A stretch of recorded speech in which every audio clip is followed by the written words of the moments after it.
Ana sa 29 ka college students sa Pamulaan Center for IP Education nga nagtungha sa Yusef Pintal sa Davao City ang apektado human nasunog ang maong pasilidad sa miaging semana.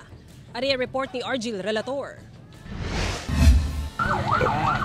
Naug daw ang audio and visual room, duha ka guest rooms buildings ug training center sa Pamulaan Center for IP Education nga nahimutang sulod sa Yusef Pintal Campus sa Davao City. Natino ang nagsugod ang kalayo sa mismong AVR sa maong center alas 11 Huwebes sa buntag. Isa ko sa kanang nakakita sa gamay pa kaayo ang kuan kalayo, sir. So I try to kuan kaning mangitag way nga para ma-save sa ang kalayo, sir, kanang para dili siya ma-spread. Adlaw Huwebes ang ulahing adlaw sa academic classes sa mga estudyante. Yung AVR, wala naman talagang tao yon. So technically walang tao doon sa mga nasunog. 27 sa 29 ka mga estudyante gikan sa Pamulaan Center ang nakatakda na nga mo-graduate sa sunod bulan sa kursong Bachelor in Elementary Education and Bachelor of Science in Entrepreneurship.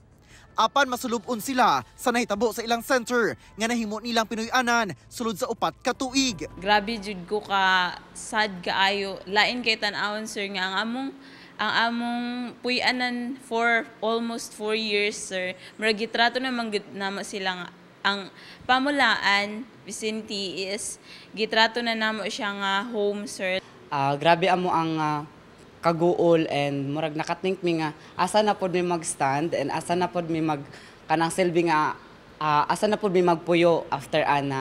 Naluwas sa sunog ang dorm sa mga estudyante, apan wala una kini gipapuy-an. Wala sa natalang na angin sa nahitabong sunog.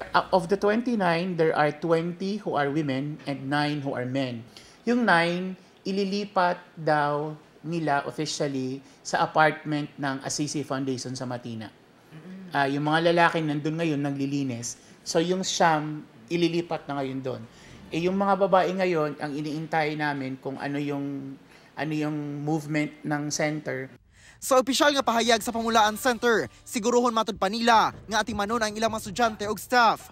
Miapila sab sila nga undangon una ang pagpahigayon og public fundraising activities. Ginahulat pa ang opisyal nga report gikan sa BFP labot sa hinungdan o kinatibuk ang danyo sa maong sunog. Sanglit padayon pa ang ilang investigasyon.